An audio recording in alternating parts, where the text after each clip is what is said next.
Alright, looks like we got this started. Good, good. Alright.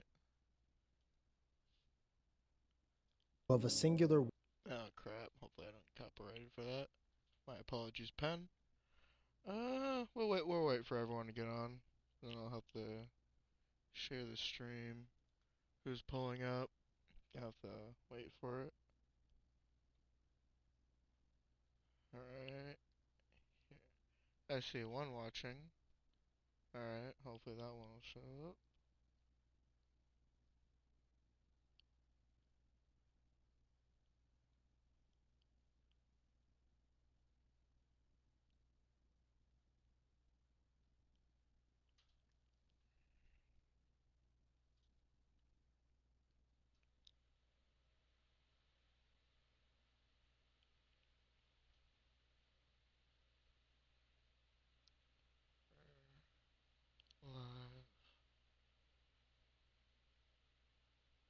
Live.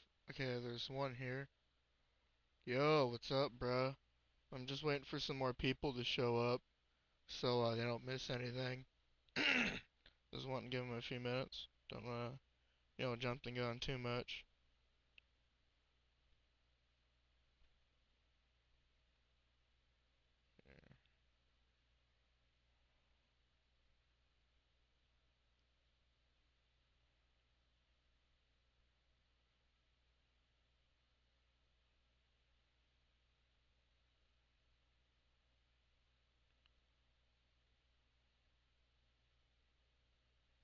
Now,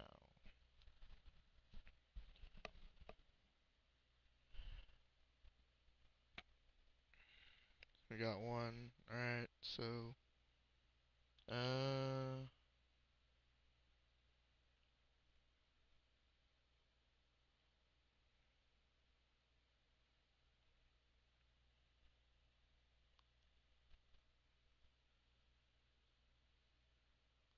it's showing up on Discord. Let's see. In my server. Okay, good. It's showing. Sweet. Let's go. Yeah, that's right. Crab King. Let's go, boy. Alright.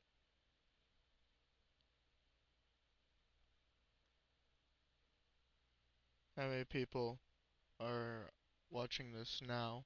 Okay, 3. Alright, looks like we got enough to start, so. Alright, so if you guys are watching, I want you to really stay around tonight.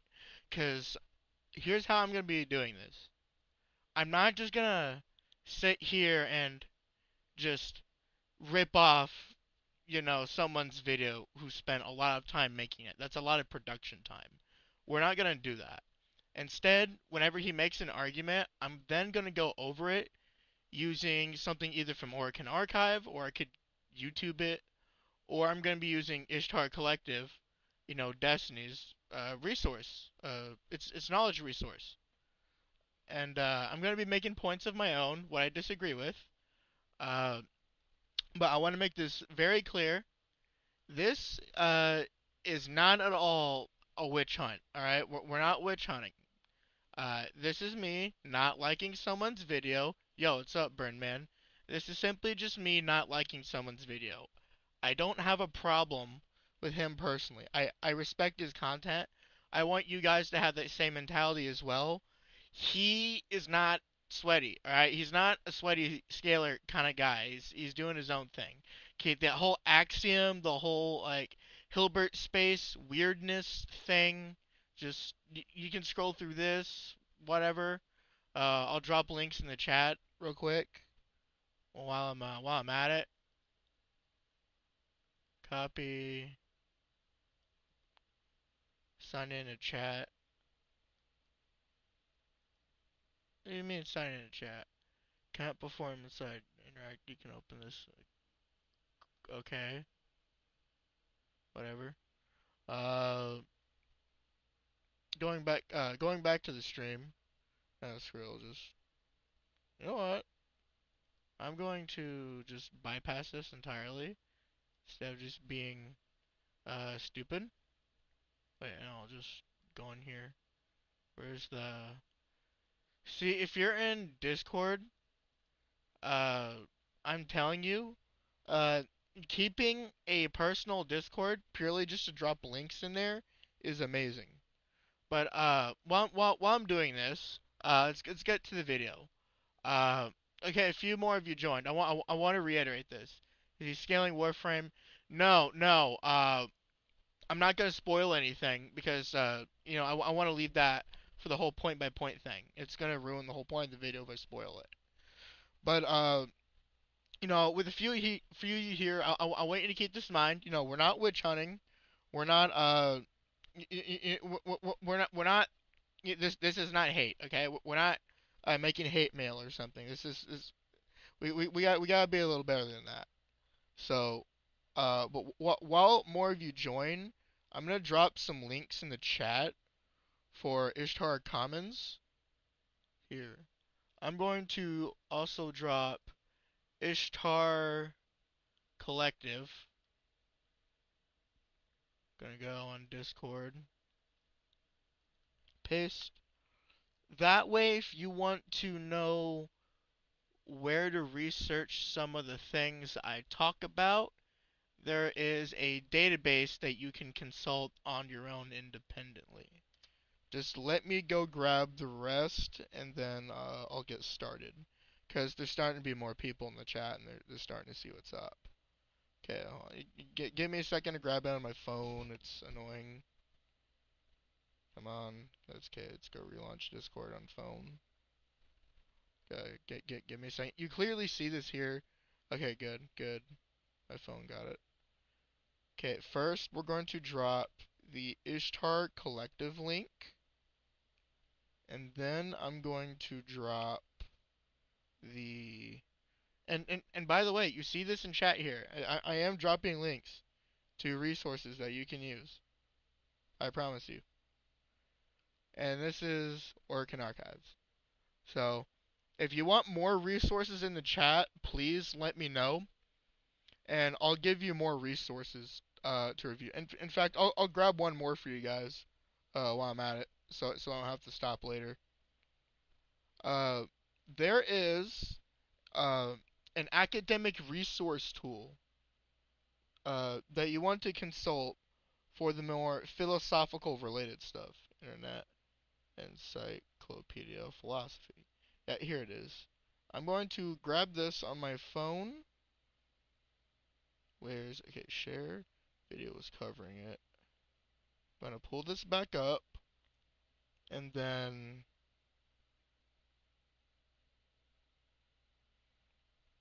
okay, so more of you here. Okay, good. So, let me talk about this real quick, in case you guys don't know. This one I just dropped is something called the Internet Encyclopedia of Philosophy. It is a search browser modification where you go on there and you put in something related to philosophy, and then it'll give you what you're looking for by pulling up every Google search purely on philosophy, and it takes everything else out. Like, for example, go to site, yes. You go on here, and you put in, let's say, I don't know, existentialism, because that's like the Dragon Ball of philosophy. Existentialism, and here's what you get. And there's at least 10 pages with that stuff. There is so much you could read on the matter. It could be other people discussing it. It could be the very creator himself of it. So if you need a research tool like this, for school related matters or for I don't know power scaling stuff, like to learn metaphysics or something, go right ahead. You see it right here. This is what it does. Okay, so now we got that clear. Let's go ahead and get to the video. So, okay. By the way, I'm still trying to modify audio. If the video is too loud, please tell me. I will immediately change that. Uh, very quickly. So, Let's go ahead and get started. The Guardian from Destiny versus Tenno from Warframe. If they went head to head, who would come out on top? Today we discuss these mysteries.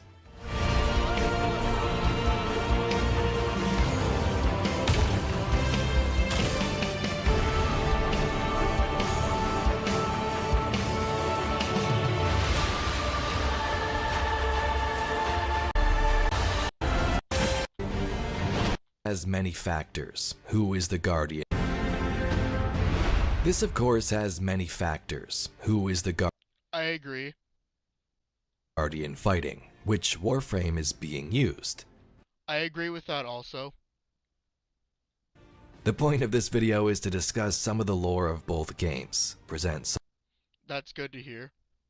some scenarios, and decide who might be able to win. And remember, just because I disagree with someone doesn't mean I'm going to hate their content for whatever reason. When someone makes genuinely good content, even if you don't like the arguments, respect the content. They put a lot of effort into that stuff. You know, they make way better content than I do, and sometimes I don't even have the motivation to work on anything. So, like, let's give some credit where it's due. But anyway, I don't want to ramble too much, so let's go ahead and continue. Of course, opinion is involved, so leave your own thoughts in the comments down below. See, he says that too. Just he doesn't take it personally, which is the whole point. So we don't want to be personal about this. In fact, I don't know if I shared this in chat yet. I'm gonna go ahead and share the video. Crud, I gotta do it on my phone. Hold on.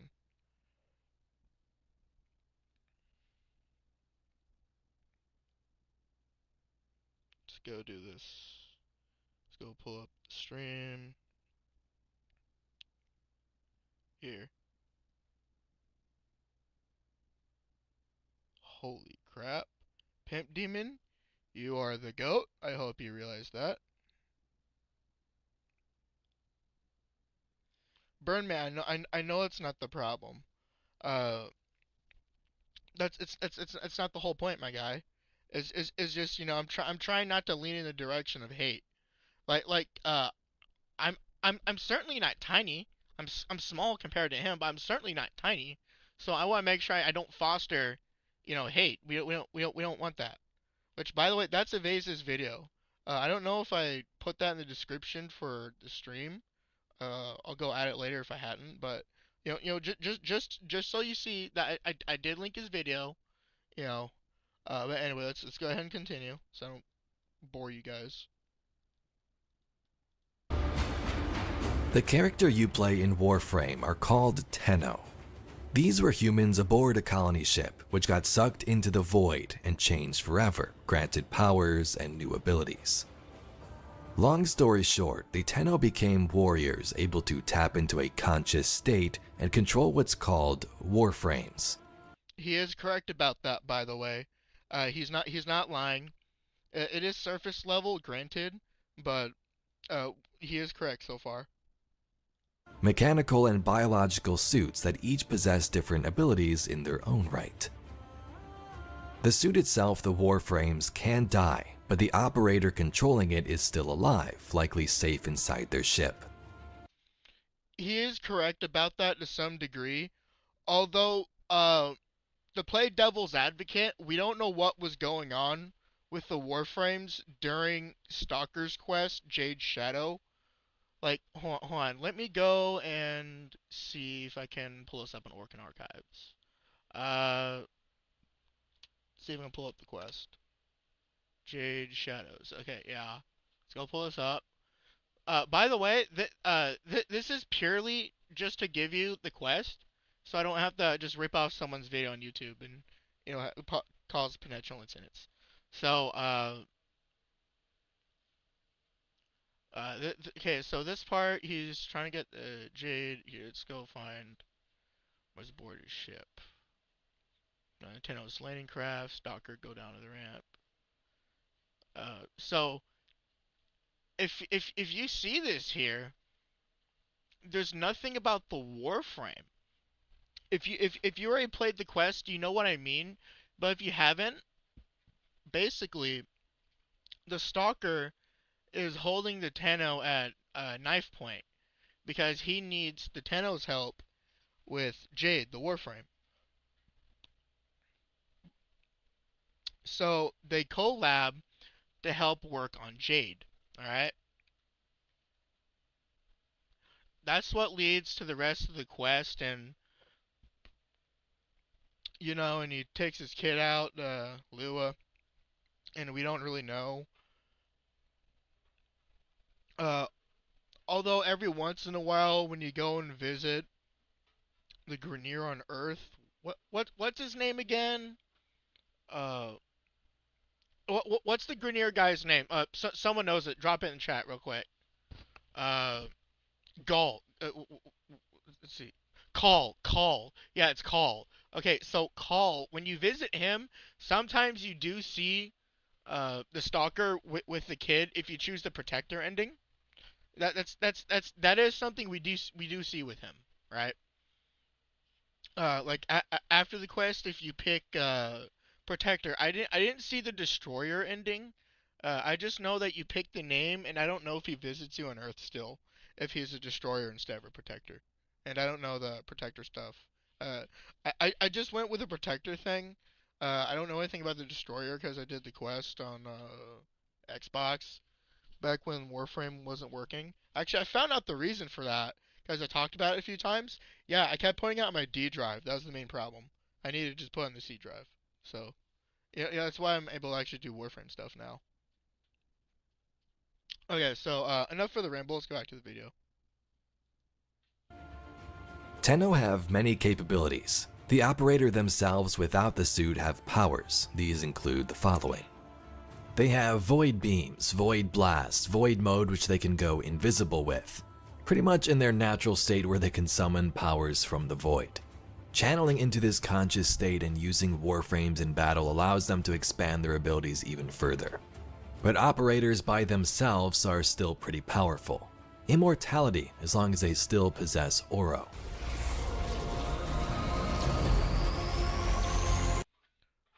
Okay, so I just want to make a quick note about Oro. They don't talk about that very much. Here, let's duplicate, copy.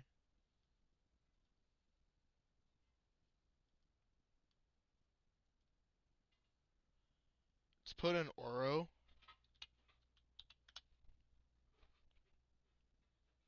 They don't bring up Oro very often. Like, someone even made a discussion tab, and when you see Oro, it's mostly just Orokin systems. Wait, can it? Okay, good. My stream can't pick that up. Alright, so, did I click on that? Oh, I'm sorry. Uh, there's a fair mention of it, but it's usually either Orokin, right? Or a worm, right? Very, it's not very often that the term Oro is brought up. We have like two statements from Teshin and PvP about Oro. I would suggest looking those up on YouTube because I do. Wait, hold on, wait. Is the Teshin thing? No, it's uh, Teshin Oro. Let's see if. Hold on, let's see. Teshin. Theory Paradox. Worthen. It's Teshin. Uh, Teshin Dialogue. Fight for the Undercroft. Yeah, I'm trying to look for. Do they not have the PvP stuff here? Uh, yo. Okay, good. So no, looks okay. Yeah. Okay. Yeah. This is a little odd. Let's see if we can find it through here at all. Can we? Uh, yes. Okay. Here it is. Here it is. These things remain. Conclave. 4 kinds of modes. Trying to. Oh. Okay. Okay. So you know what? I don't see anything about oral. You can literally look it up on YouTube. You can literally fact check me right now if someone wants to drop a video in the chat or something of it. Go right ahead. But while I'm on it, I want to backtrack on an argument I made a long time ago. About Steel Path. I do think the mechanics of Steel Path uh are technically non-canon. But I do think the gameplay represents that the enemies are getting stronger, are more aggressive, and are adapting to you. I do agree with that fundamentally overall. Oh, let's not talk about that. Yeah, I do agree with that. The game mechanic part, though, obviously we had to take or leave on game mechanics. Uh, hold on.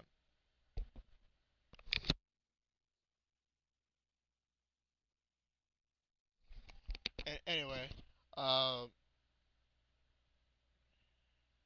I'm just sorry. Just there's someone in the other room. I don't know what they're doing. But anyway, Steel Path, it is canon, right? I will backtrack on the argument that it wasn't canon. Yes, it is canon, but I want to highlight the game mechanics part. Uh, we gotta look at in detail, right?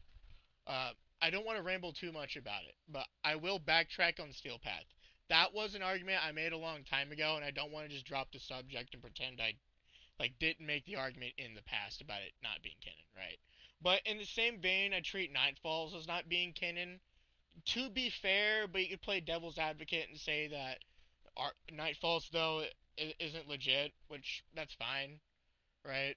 Uh, but overall, it is a concession on Steel Path. Like, I need to make more Warframe stuff, but a huge freaking snowstorm, literally slammed us, for the first 20 days of, January almost. So, I couldn't even, work on content. We had to, adjust the entire house to keep it warm. Oh gosh. It was pretty bad. Uh, that's why, that's why I haven't been able to upload, and that's why I've been doing some streams and seeing if y'all like streams. But let's go back to the video.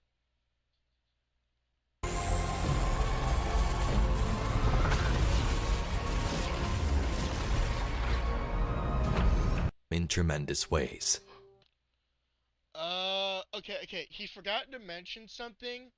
This may also just be a casual thing. Hold on, let me go find. He forgot one specific thing, but it's kind of a verse-wide concept. Angels of the Zariman. So if you guys watch my content and you've binged my Destiny videos, you know I've talked plenty about conceptual manipulation. Right now, though, I'm just trying to find where it says concept. Uh, okay. Let's try embodiment.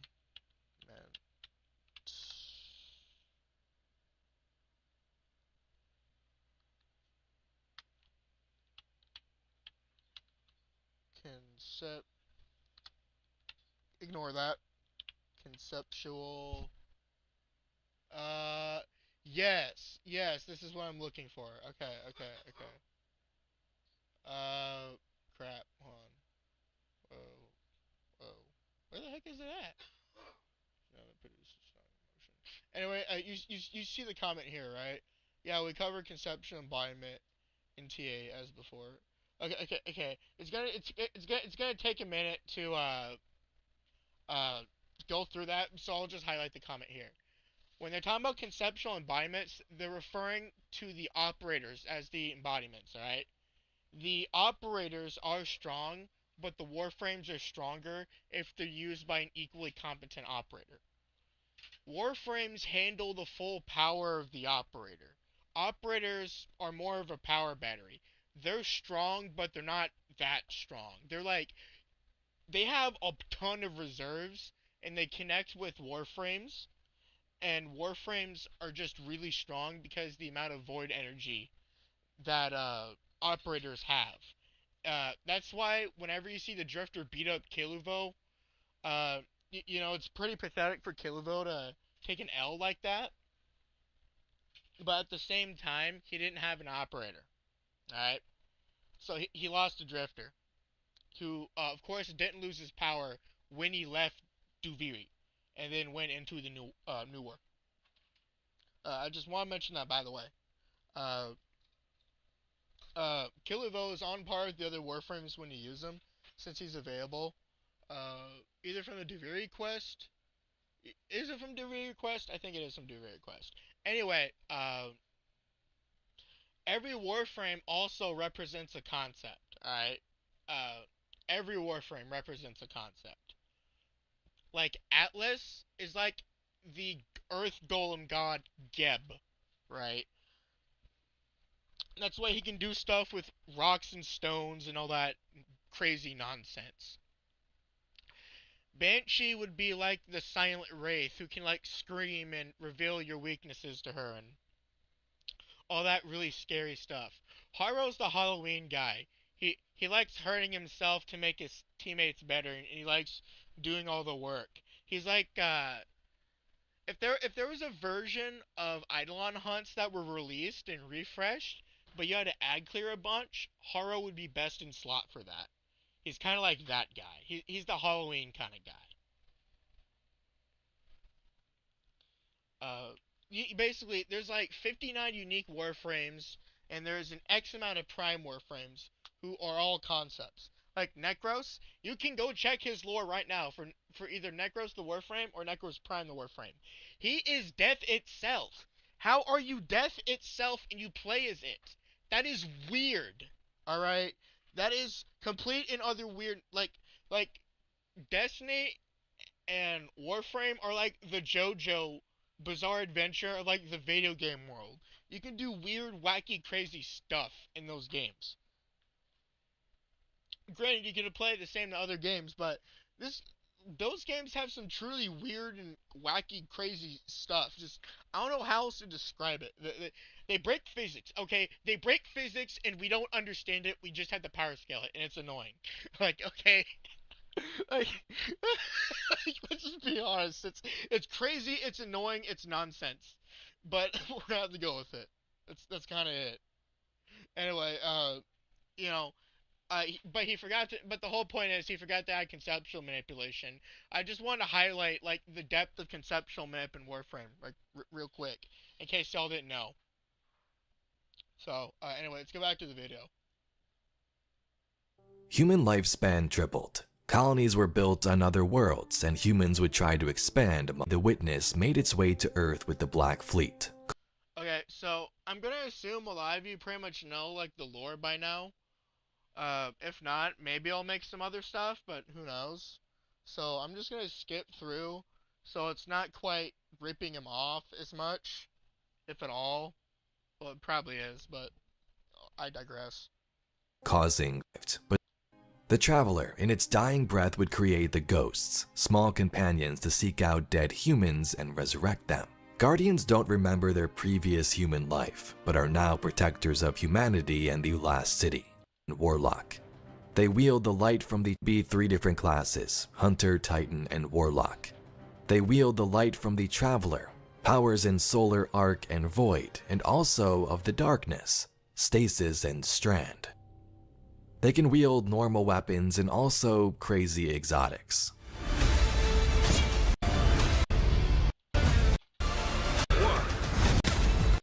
Use grenades. Guardians have some abilities they can use, grenades, melee, and a super to cast, raining down chaos over their enemies. In the lore, Guardians can basically spam supers and even chain different supers together from different subclasses. In gameplay, you of course have a cooldown. 2 o'clock, medium range. You're welcome. Clock, medium. In gameplay, you of course have a cooldown. 2 o'clock, medium range. Okay, so cooldowns. There's kind of a debate behind cooldowns. There's a huge one. I don't see it very often, but it happens when we discuss game mechanics a lot. Cooldowns always come up.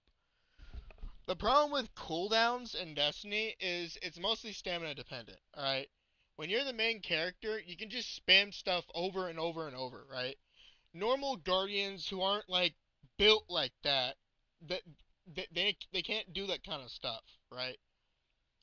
But when you're someone like the main character, like Cora Ray, what have you, like the top of the top, the scary of the scary. Please don't hurt me in PvP types. Yeah, those guys. Uh, they can just spam stuff and just throw it out. Like cooldowns to them are slight, if that. Sort of revive power. Should also keep in mind the dev stream where the quote. Yeah. I remember the dev stream thing too. Um, it's just I was trying to look it up in a working archive and I didn't want to waste like 10-20 minutes on it. Just I'm just I mean you get it. Anyhow, not terrible. It just cooldowns are. Wait. Do I sound do I sound too quiet at all? Do I need a I'm still adjusting tech stuff. Like on Pen's video. Like about I'm gonna go over this real quick. I went over Pen's video. Pen, I think you did very well on this video. Very well in fact. Uh, I think your research was valid. It was pretty good. I mean, I left my comment here. I mean, I didn't want to highlight anything I did because I felt like that'd be narcissism. But you made a really good video, and I think it was compelling, right? Uh, I think I could make a case to you on Discord, but by the way, I dropped my Discord in. Gotta go. Where would I?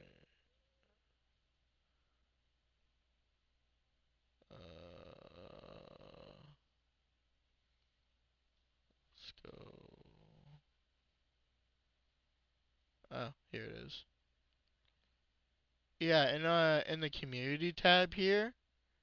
Yeah, on this. Where's he at? So I dropped my Discord for you if you're watching this now. Here it is. If you want to talk, cool. But anyway, I can make a case to Pen on like some Warframe scaling stuff. But I agree with your video. Uh, I don't think you were all that harsh, truth be told. I think you're just trying to tell it as is. But I also do think I can make the case that Guardian speed blitz as well. Again, you don't cover the sweaty, nerdy stuff. That's not your thing. You like entertaining people. The sweaty, nerdy stuff is my thing. But like, yeah. Give this man a watch. He definitely deserves it. I know I shouted him out before. But yeah, I'm gonna shout him out again. So, while I'm at it, I'm going to pull his video up. Share link.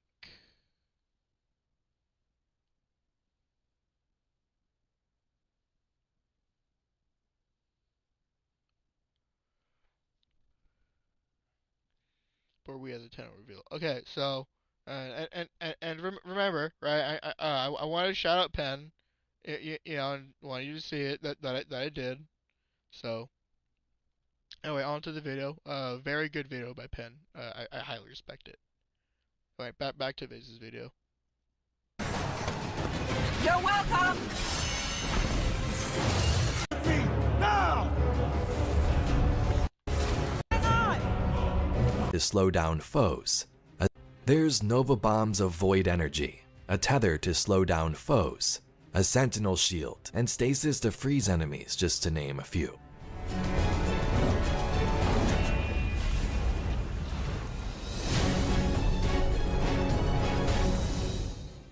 Guardians excel in a variety of combat situations. They can double jump, blink out of existence for a moment, and even go invisible. Guardians have a companion called a ghost who first revived them. The ghost gives them some knowledge about this broken world and system and is their source of immortality, as long as the ghost doesn't die. Let's now get to some of the comparisons. Okay. I see a huge problem already. This is where I'm probably gonna have to start ripping into it a little bit. So I did not see any feats brought up here.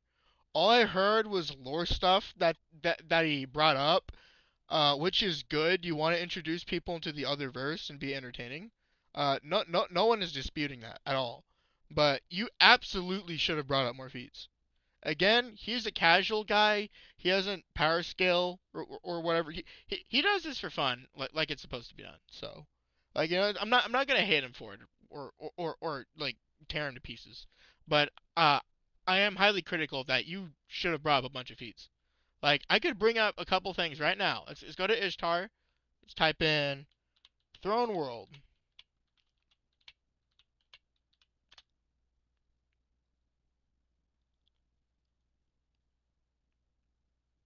Build a throne world beneath energy.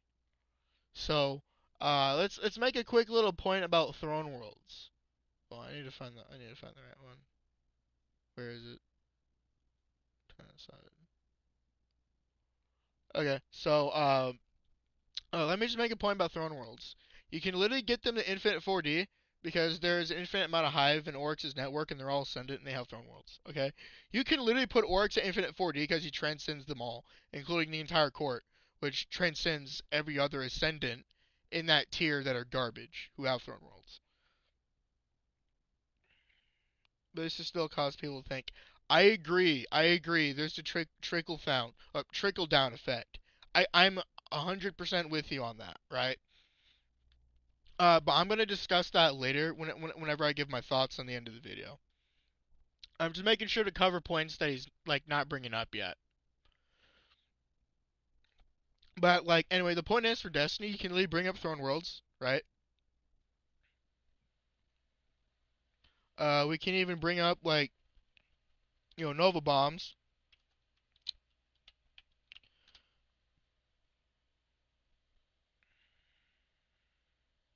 Nova Bomb. See, it's the power of a collapsing star. It's a star that's blowing up, right? You could put that anywhere from like dwarf to like massive super giant star crushing, right?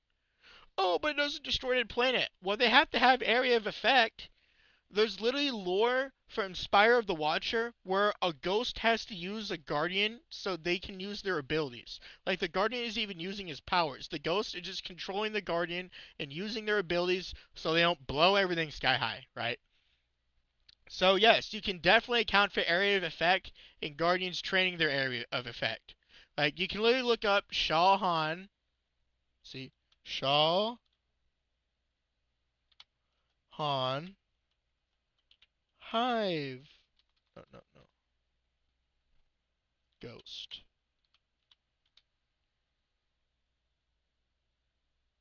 Cold Forging Swarm.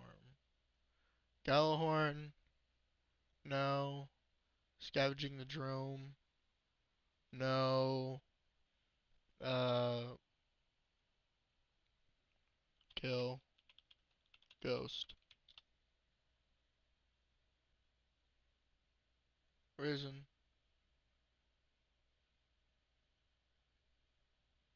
Where's the Witch Queen at? Here it is. Is it Flare Shell? I'm gonna look. I want to seriously find this one real quick. Okay, which one is this? I believe it's some World Loot Pool armor.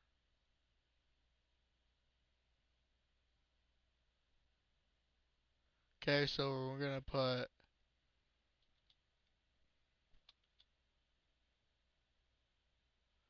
Oh yeah, I want to find this real quick. Where's Shahan?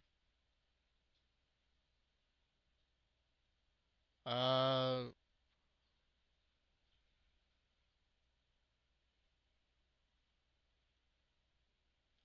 jeez.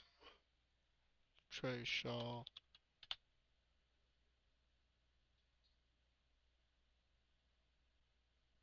Witch Queen. Man, talk about pain. Oh, okay, what is this one? I was being stupid the whole time. Anyway, okay, so Shahan's talking about ghosts, right? And to kill them, you have to use something paracausal or equal to firepower, right? Shahan is one of the people that's literally geared with being in charge of trending new lights.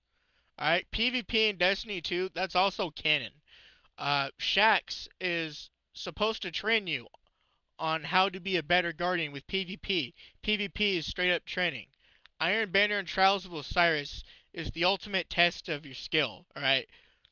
Iron Banner is meant to be to just ravage your opponents and turn them into mere flesh and bone like you're a pack of wolves. That's the whole concept of Iron Banner. Who's the better wolf pack? Who's gonna destroy the other? And like that, right?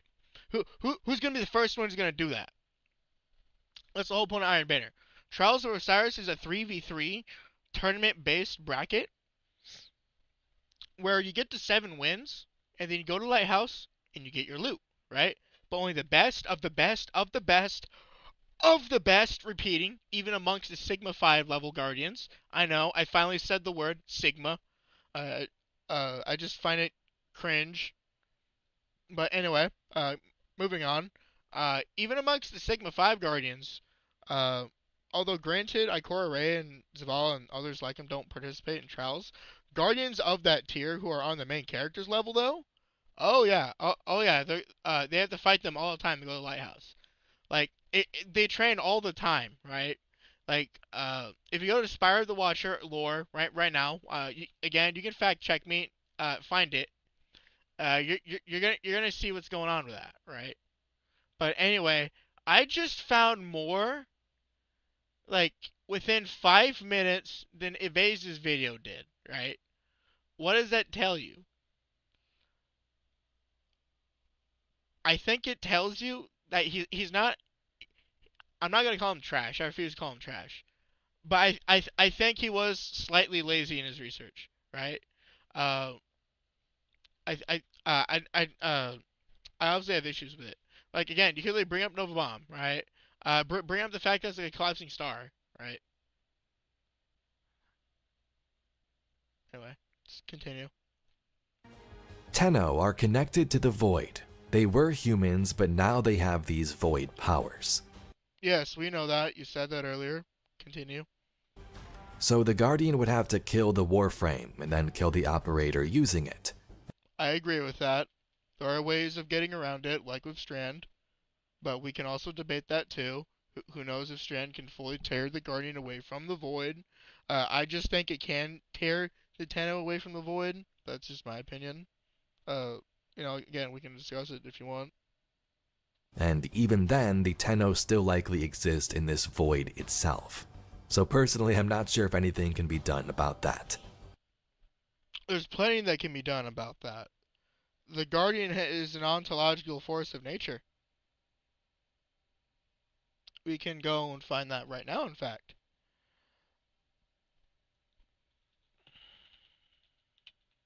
Ontological.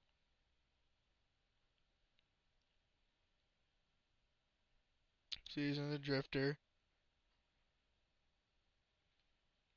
Compose. Your ghost has provided specifications within aboard the hull, including engraved prints. So, Ghost is able to understand ontological things, and you're wearing ontological armor, right? So, obviously that's a philosophy thing. We can see that. This cannot last. Ontological and genocidal threats aside, Gambit encourages use of darkness to fight darkness and other guardians. Yes, we know that. That's what Gambit is. But keep this in mind. Ontological, they're meaning threats to like all of creation itself when they're saying ontological. They're scaling sweaty, nerdy stuff behind it, yes. But there's also the fact that it's referring to like all of creation, like in all the universe, like time space. So it's referring to like verse-wide threats, like Sabathun, uh, The Witness, Gaul early on in Destiny 2's lore, so on and so forth. It's pretty casual. Let's try. Let's see, Orin. I'm gonna do Season of the Drifter. Where's it at? I absolutely refuse to get on that Versabella wiki page. Heck no, I do not want to ever do that. No. Transcripts. We're gonna check here.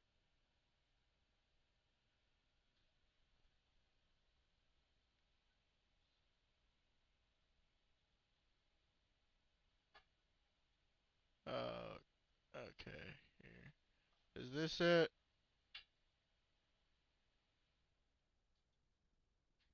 He doth protest too much. Okay, let's try invitation to the game.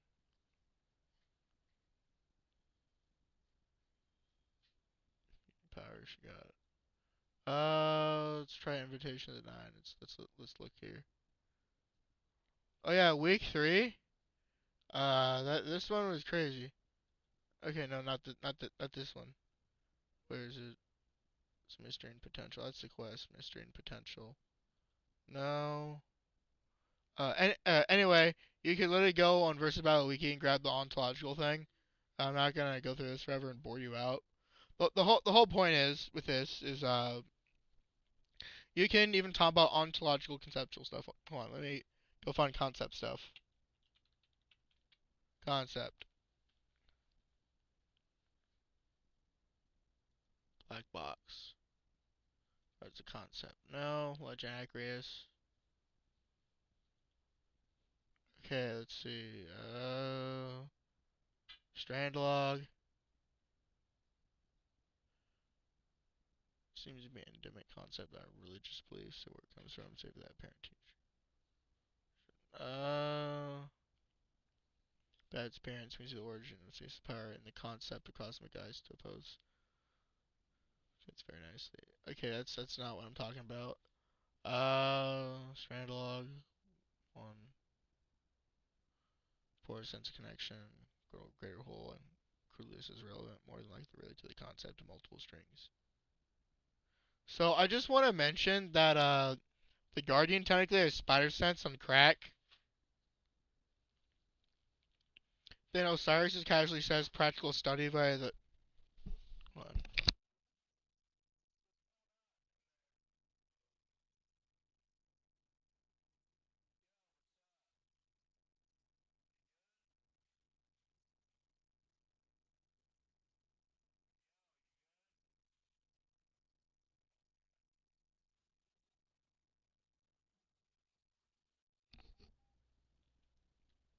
Practical study by the Guardian first. Uh, Ontological and paracausal study once the current trouble has been dealt with. So it needs to be studied with on the most fundamental of levels, including the metaphysically, of course, right? You could bring that up. The first knife. I mentioned concept as a knife. Okay, that's not what we're looking for either. Vex. Conceptual.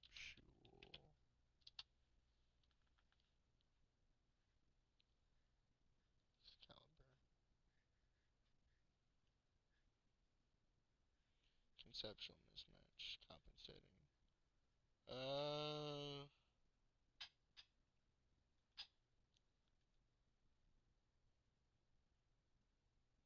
Conceptual. That's not what I wanted. Vex Mythal class. No. God dang it. Do I have to go and grab the last wish statement about ontological stuff again? I literally do this all the time. Alright, whatever. Fine, I'll just go in there. Where's the... I always abuse this statement all the time. I'm trying to find other stuff, but whatever. Unless I had something in here. I don't see anything in here on concepts. I have concept.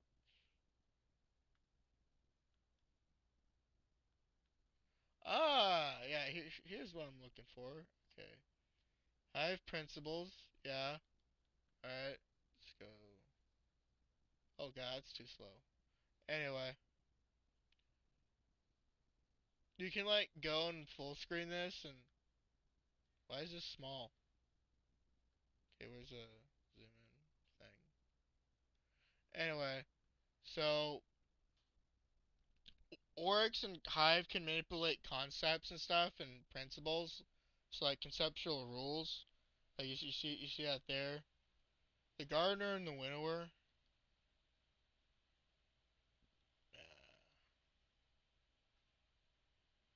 Gonna lean in more.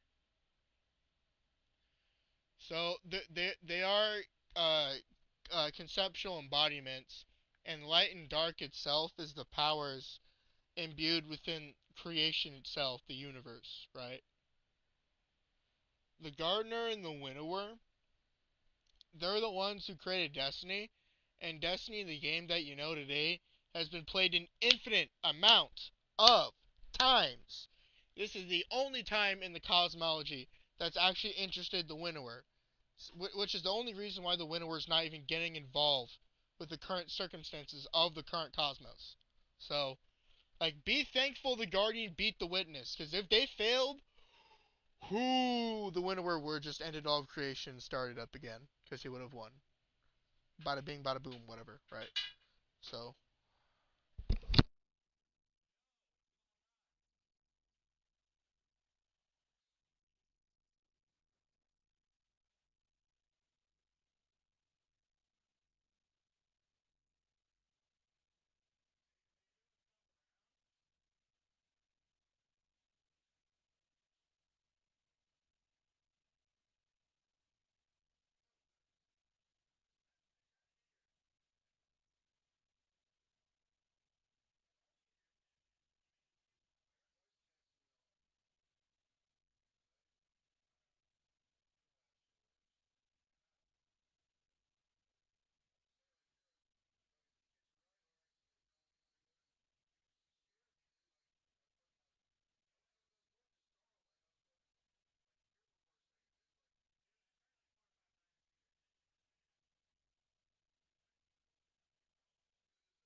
alright, everything's good. I checked on my dad. He's alright. He has noise cancel on his earphones. It's all good. Alright, so anyway, we can go back to this. I pretty much made the point. Paracausal stuff manipulates concepts. You can talk about the gardener and the winnower. The gardener and the winnower fought. They made all of reality itself. Reality is imbued with light and dark, like stasis, ice, which it's not really ice, but we'll call it ice. Friction, or arc.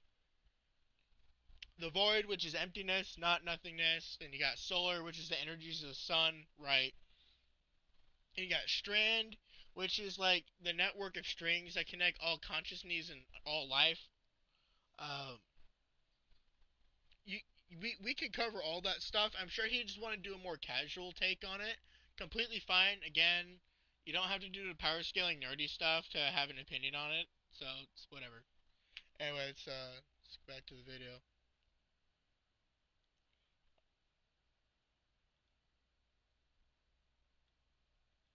Unless the Guardian somehow could destroy the whole void, which seems like a pretty big task. Yes, he can. He's outerversal. He fought a being whose daughters made axioms, and we know Oryx is superior to them in every way imaginable. That's a pretty easy task, I'd say. So Tenno are basically immortal. I believe in the lore of Warframe there are only a few cases where some of them have died. Okay, let's go look this up real quick. Ironuk.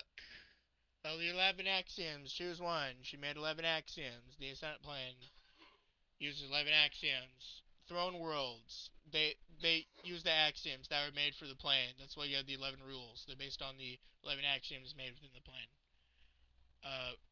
What I'm gonna ask you, though, in particular, is what the heck would Warframes do against axiom destroying menaces of nature? I don't know, you know, seems legit to me. I mean, you see the axiom stuff here. We got this. You have written 11 axioms describing the ascended planes or throne world. Yeah, you saw it here. She has written 11 axioms describing the ascendant planes, everything within the plane, and the throne world. So it's applying like the throne worlds, right? The trickle down effect. Zebra Wrath complains that he made a song and sung it in her world and killed everyone who listened. So that is an axiom-wide song attack.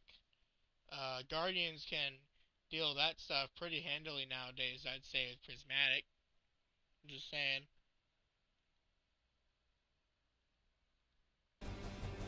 On the other hand, you have the Guardians, who also have a spark of immortality.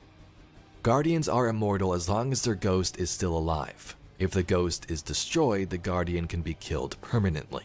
As seen with Cade in the past, and even Hive Lightbearers the Guardians fight today, squishing their ghosts.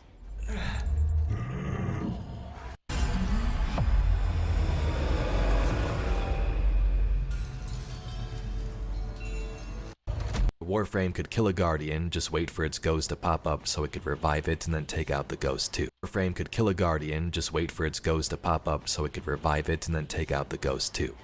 Okay. Alright, time to rip into him. Alright. I can fully say I can rip into him now. Okay, so throughout the entire video, not once has he brought up Feats, okay? It's time for me to give you a little history lesson on the entire cosmology of both verses, okay? Yes, this is that time. This is that talk. The thing you guys have been asking for like the last 2 to 3 years. Tell everyone right now. This is the cosmology talk, okay? We're gonna cover all of it right now. I might not look everything up, but we're gonna talk about it, all of it right now. So, all right. It's time. So, first, let's go back to my D drive and let's go to my Warframe stuff. Let's go to Cephalon Psi. Is that the one? No. There's 3 statements you get in your inbox for the quest. Okay, where is it at? So, okay, so you see the statement called soon 5th dimensional cognitive geometries will self-assemble? Y'all see that? Okay, so Cephalon Psi and all the other Cephalons, to our knowledge, are within the same ballpark tier. I want you to keep this in mind. But wait, aren't they just mathematically 5th dimensional? Yes, and that is completely correct. But then that's where we bring in the weave. The weave in the cosmology is where the Cephalons physically take form in there. So as complex as they are, that is how strong they are physically, right? That's how strong they are in the weave. And Hunhao possessed Cephalon Suda, who is a 5th dimensional complex entity within and is able to maintain control of her within the weave. Within the weave, I'm sorry, inside the weave, the Tenno needed help to fight Hunhao. He needed to use Octavia's song. Octavia's song was the only way to defeat Hunhao, which, by the way, was nerfed because you basically were fighting a puppet body, and that was a nerfed Hunhao doing that, so it's even weaker. So, nowhere near the new war in terms of scaling potency, okay? And then in the new war, Ballas was going to crap on the operator, but they had to get to the sun first to go save Lotus. Now we can all go back to the Lotus conversation. The Lotus is responsible for everything in New War. And the New War, the Purgasa, her name is Purgasa.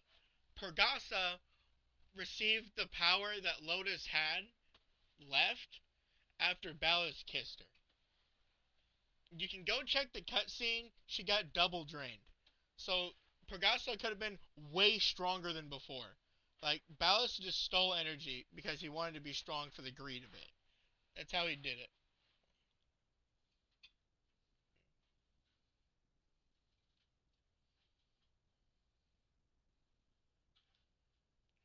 Uh, anyway, where's this again? Yes, in here. No, it's here. So with Cephalon Psi, he's about the same tier as Ortis. Ortis physically manifested and helped the operator fight Hunhao, okay? But that wasn't enough, so Cephalon Cimerus had to come in and help out and summon some of his boys to go and fight the sentients. So it was the Wild West in there. It was nuts. It was crazy. So, but then finally, the operator, using one of the warframes, had enough time to put together Octavia's song and banish Hunhao. Now here's the fun part. Everything I just mentioned is nothing to the man in the wall. Okay? Nothing at all to the man in the wall. Everything I just described, yeah, throw that in the bin. Because we got some more fifth dimensional scaling for you. So, who remembers Toilet Face? We all remember Toilet Man, right? The dude who looks like he has the face on the front of the rim of a toilet. Yeah, this man of the wall, the indifference, the great Wally West, the one who is not the best. Okay, I'm gonna shut up.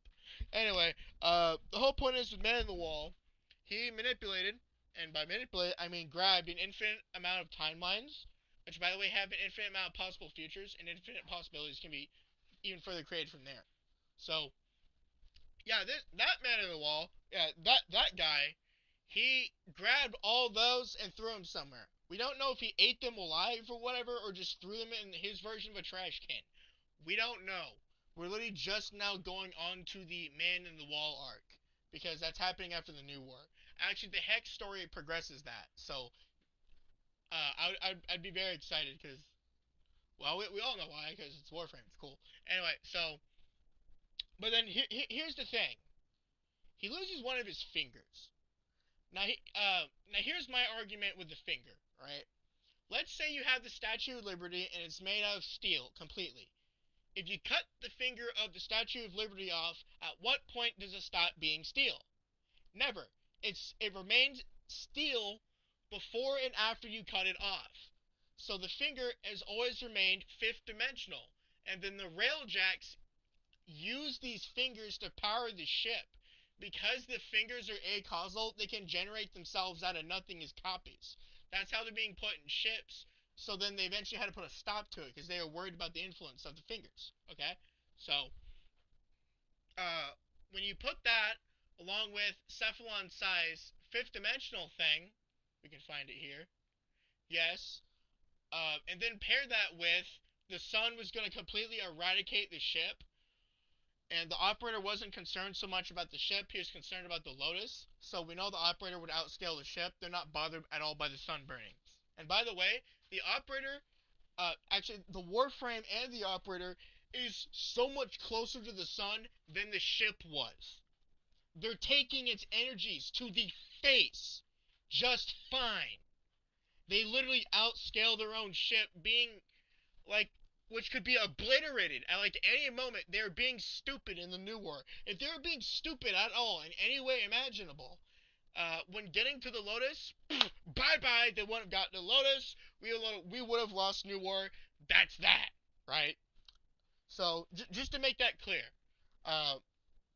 yeah, this same operator, right, outscales the Railjack, and then it gets better. So during the Ballast boss fight, you make him shoot these mirror things. I'm not sure what they are. They just spawn like you're playing Sonic or something. And then you make him shoot him. It reflects and it hits him. You don't really get to hurt him so much. He kind of just craps on you with his telekinesis thing. I assume it's telekinesis, but they don't tell us, so we're kind of just gonna have to say it's telekinesis. It feels too much like it's telekinesis, like he's literally using his mind to flex on you, like every waking moment. So, oh crap. Oh, hold on.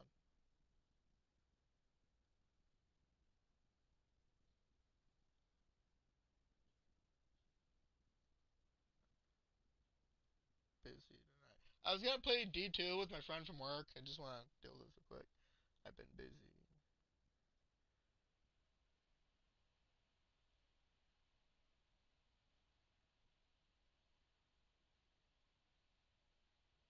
God dang it. Schedule.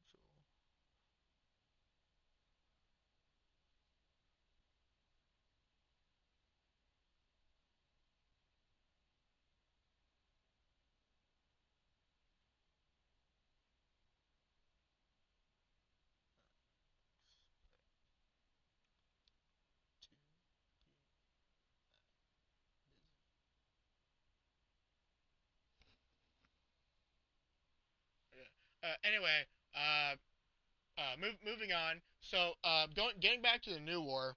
Sorry, I just texted my buddy from work. Getting back to the new war. That discussion. So, Ballast just craps on the operator, right? Okay, so you put this mask thing on his head, which makes him give in to his emotions. Uh, yo.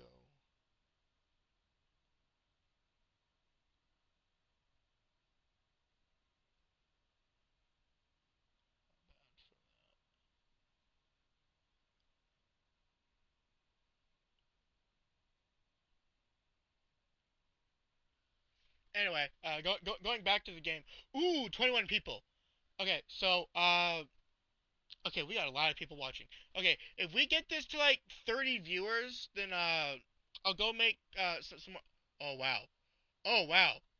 Oh my god, there's so many comments. I actually have to catch up on the comments now. Oh god. I've been texting my friend for a second. I didn't realize. Oh jeez. Oh crap. Okay, okay. It's kind of obvious they were trying to compare the two based on gameplay such cutscenes. Yeah, I agree. I don't like that argument either. Okay. Give him the finger. Yeah, yeah. What side is he battling for? I just want to get this stream recommended randomly. Yeah, so Evaze was making an argument for the Tenno. I didn't fully go through the video yet because I didn't want to just rip him off. The truth which Destiny is stronger than Warframe, but he talks about both. Side note, I want to slip and slide. Uh, I want to slip and slide when people bring up Oro as an actual argument. I agree. When was the last time Oro was brought up in the stream? Or brought up in the story. It was the last time it was brought up was in Second Dream, was from like a few years ago or more. But Oro, I think, was brought up once or twice after that. Baggett can correct me in chat. Yeah, it was brought up during Whispers in the Wall. Yeah, that it was brought up in Whispers in the Wall, but I haven't seen it being brought up again after that and Second Dream. So it very rarely is it. Yeah, 2017. Yeah, very rarely do you actually hear about Oro. If you're an avid reader of Destiny and Warframe lore, then Evase's vid should come across as massive downplay made from surface level research. Yeah, I could agree with that on some degree. Yeah, I'd agree with that. I just don't want to poop on him and make it seem like I'm being rude. Is all. You know, again, like he makes better quality content than I do. All right, people watch me because I make the sweaty, nerdy arguments, and I'm seen as like the heel of like the Warframe community and on like Reddit as a whole for like Destiny and Warframe fans. All right, that's kind of just my thing. I don't even act like that in real life. How you hear me act right now is how I am in real life. Uh, so I got nothing to hide on my part. I'm not really sure why people see me as this heel, ignorant person who just wants to destroy everything. But you know what? It's pretty funny. I kind of just played into that when I made the thumbnail for the stream. But anyway, continuing back on to the video. So, it's getting back to scaling. I brought up Infinite 4D for Destiny. And then, I brought up orcs just transcending everything in the Throne World, so that's 5D. I brought up 5D for Warframe. Now let's get back to that Axiom thing real quick. Throne World.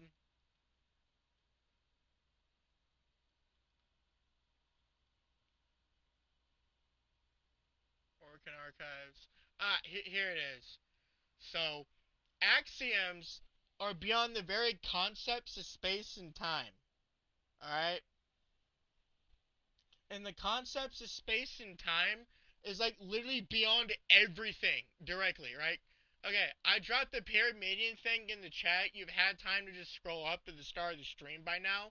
But basically, the Pyramidian contains multiple infinite dimensions. Alright? So when I talk about the fifth dimension, we generally think of 5 dimensions of space and 2 to 3 dimensions of time. Although it's not universally applicable as a concept. Okay? So, the whole point of that is when we talk about infinite dimensions, listen, in Hilbert spaces, when you experience an infinite amount of dimensions, you are experiencing an infinite amount of points in time.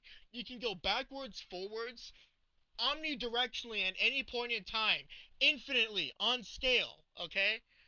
That for just time. And for space, you can go even higher than that. Even higher, more insane. You're literally experiencing infinite points of contact, infinite measurements, infinite corners, infinite angles, so on and so forth. You're experiencing all that on a scale beyond the finite, tangible state of the human mind. Okay? Actually, beyond anything of any comprehensible finite nature. Like, that is how crazy we are talking here. It is insane. Alright? Just to, like, reiterate. That is what we're talking about when we say infinite dimensions. Just letting you know, like, right now. So, like, axioms are beyond that. They're beyond infinite dimensions of space and time. You literally have to be beyond linear time on such a degree with your attacks to affect beings who can manipulate that kind of area of effect. Okay? Like, let's go look up Voidwalker right now.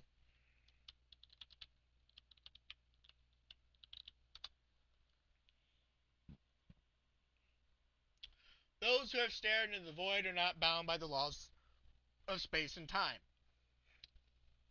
I want to reiterate this. Oh, that hurts. I want to reiterate this. This includes the speed equation. You are literally faster than any amount of time measurably calculable. That is how fast you are moving. That is faster than the speed of light. That is faster than infinity. That is faster than inaccessible zero gaps within time itself movement. That is beyond like the speed equation. You literally cannot calculate that. That is how fast Guardians move. And while we're at it, we're putting Warframe at 5D. Brother, you can literally say the same thing for Warframe. Like, hold on, let me go to Orkin Archive right now. Like, let's see. Fifth dimension.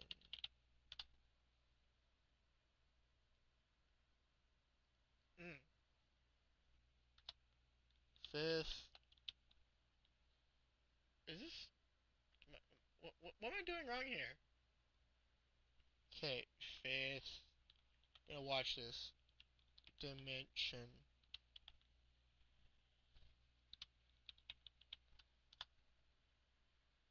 No, I don't see that. Okay. Okay, so we take out the fifth part. What about dimension? When the angel deploys dimensional orbs, basically the angels and Angels of the Zariman and past that have these throne world-like spaces, more or less. Imperative meet mother, receiver instructions, prevent the intra-dimensional. It means within the dimensions itself, so there's multiple. Cavallero. Yeah, so you hear dimension being brought up all the time, but I clearly brought up the fifth dimensional stuff for Warframe, right? So, you heard me talk about the finger, you heard me talk about the railjack, you heard me talk about Ballast. So let me go back to Lotus real quick, before we go back to Destiny. Okay, so Lotus absorbed all the energy that Ballast took from her. And she got even stronger on top of that, being in a new base form Radiant state. This is with like 3 Archon shards. I'm fairly sure they are Azure. Oh, what's the word? Tau forged. I don't know if Tau forged shards were added after New War, but I'm fairly sure the Lotus has like Tau forged shards, and Warframes all can have like 5 Tau forged shards. And we can even presuppose that 5 could be an arbitrary limit. Listen, they could have more than 5 Tau forged shards. It could be possible. I'm not hard claiming it, but it could be very possible. But the whole point is, the Tau forged shards very clearly increase your power by a lot. By a lot. And this includes Caliban, who's like half sentient. We know sentients get stronger from Archon shards. And Caliban is like among the stronger Warframes. So we know they all get affected by shards, besides the mechanic. So, like, the main character is going to destroy Ballast in a fight. Like, at this current point in time. Like, it's insane. It's like the whole exotic class item thing from Destiny 2. The raid has to happen first. Same with New War. The quest has to happen first before you can get Archon shards and Tau Forge stuff, right? So like you're meant to power create ballast later because you're moving on to greater, crazier things. Well, it's gonna take a while before we power creep the witness. That give it like 2 to 3, maybe 4 to 5 years. We'll power creep the witness. It's gonna take a very long time. It'll just be whenever Bungie decides it. Anyhow, moving on. Uh, yeah, Warframe, the combining the weave, the physical universe, the infinite timeline stuff with the Man of the Wall, the Void, everything you can include, including the Strands of Kra, right? I covered the Strands of Kra before, but the Strands of Kra were covered mostly in the Hex. One time they brought up the Strand, I believe. I don't know if they bring up the Strand in Lotus Eater, but I know they bring up the Strands of Kra as like the main focal point of Whispers in the Wall with Man in the Wall. So I think the Shard mechanic was post the New War since it came with Veilbreaker. Yeah, you're right. You're right. But it would add even more to my point. That if the shards came after, and then the Tau Forge stuff possibly came with or after that, that just means that Ballast just gets power crept even harder. Like it's even worse than uh so uh but when you add the entire cosmos together though, and you like have Hun Hal's like roughly second place inverse at his peak when he's not sealed and he's at his strongest. You know, he's not nerfed. You can have him as second place. Man of the Wall was created in the Void. Although there are some saucy statements from the Hex. I'm gonna finish up the Hex quest eventually. Then I'll do a video on the Hex stuff and what I think about it. But you know, there's some Hex stuff possibly implying that the Man of the Wall is the Void. There's possibly an implication that the Man of the Wall is female, but there's also just they used a female tone too. Who knows? Uh, there's a bunch of questions that's raised, but Warframe creates the habit of raising a bunch of questions when you play the quest because it incentivizes you to come back to the story later because you want to know what happened. That's basically it. That's how you sum it all up. And I guess while we're at it, you can include the limbo dimension thing. It's just I don't know if limbo qualifies as technically having a throne world. It just seems to be something he can step into, like his own private little speed force. Not sure, but kind of like that. Just I mean, think of the speed force in DC, and like only one person can have it. That's Limbo. The Hex is my new favorite quest in the game. Yeah, yeah. I'm inclined to agree with you. I was skimming through the quest for some scaling stuff, and there's actually a bunch of power scaling stuff in Hex. I didn't even realize it yet until like I started playing it. But whenever I go over the Hex, yeah, I'm gonna make a big old video on the Hex. This is just yeah, that's all I gotta say. Anyway, combining the limbo dimension and my phone just fell. That's funny. See, ladies and gentlemen, this is why you need a proper setup. Uh, we'll just put the phone there. Anyway, going back to this. Uh, Warframe is solidly at like fifth dimensional. So fifth dimensional, infinite fifth dimensional, because it continues to be infinite within a fifth dimensional tier. So that means the operator can fight the Doomslayer. They can fight Kratos and God of War. Uh, I'm going to take Mario and Sonic over the operator probably 9 out of 10 times. If you can convince me that the operator skills in Mario and Sonic, who are like almost the apex of like 5D as a whole, uh, go right ahead. I literally cannot stop you from doing that. But I think Mario and Sonic still kind of remain as like the peak of 5D. Uh, that's pretty much who you're looking at for like the fifth dimensional characters. So like we're talking about, they would probably crap on the Doomslayer. They would crap on Kratos. They'd crap on the Operator. Bring anything up about fifth dimensional. Heck, even put Dragon Ball Super like fifth dimensional. Boom! They're gonna get hit in the face really hard by Mario and Sonic. Listen, we want to say Infinite 5D.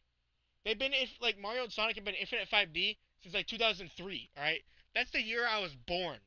Okay, for the last 21 years, they've only been getting even higher and higher and higher into the infinite fifth dimensional tier. And now in Sonic, there's a new debate between the End and Solaris. Alright, we got debates in Mario about like the most powerful of forms, like Bowser's Fury and like the big old cat form or something, right? We got that kind of debate going on nowadays because it's been established well past a long time ago that Mario and Sonic are like infinite 4D to infinite 5D pretty comfortably. They're like the easiest characters to put there because just how much content exists for them. Like, it's almost unreal, okay? How are we looking in the stream? Alright, good. We're not lacking behind. So, like, it's basically where the operator scales. For the Guardian, if you haven't seen my content before, uh, and you're just tuning into the stream, I talked about them being beyond the concepts of space and time, and then I also talked about the Guardian just being above infinite dimensions, because the Pyramidon, you can use the infinite dimension thing, and then you can use Season of Arrival, then you can use the X-Wave statement. You put all that together, and Ashmir being right all along. Infinite dimensional, pretty easy. And then you got, like, beyond the concepts of space-time, Throne World, Axioms.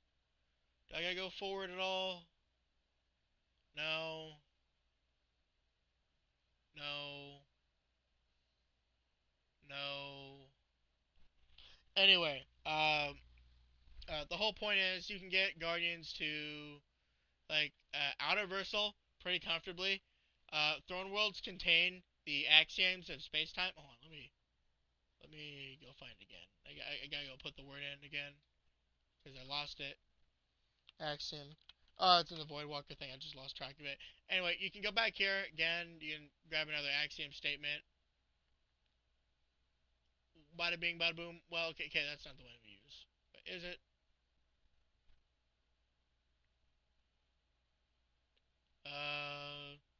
Is this an axiom statement or is this storytelling? It looks like a storytelling thing.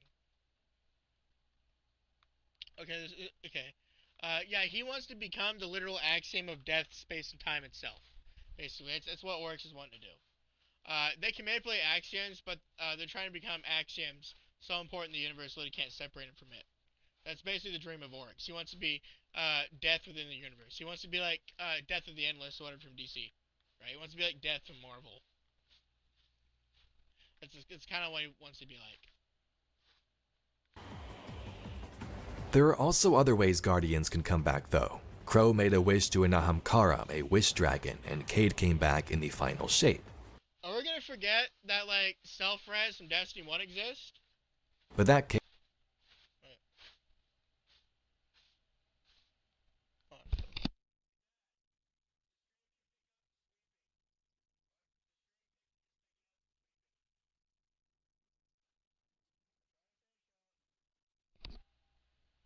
Sorry about that. There's sweeping in the background. case is quite rare. Like, we literally talked about self-res. Like, are we not gonna talk about self-res at all? So we have Tenno who are immortal and tied to the void, and Guardians who are immortal but can be killed if a ghost dies. Yeah, but you didn't bring up any feats. You didn't talk about what to surpass for them in order to kill the Guardian. You just said they can be killed. You're just assuming based on gameplay that they're relative to some degree. With the Warframe's arsenal and movement capabilities, weapons, abilities, powers, they would be a menace to deal with on the battlefield. If they're fast enough, sure.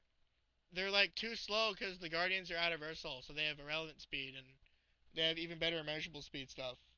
Look no further than Atheon from the Vault Glass, right? Look no further than Oryx, who could destroy Atheon with just a body.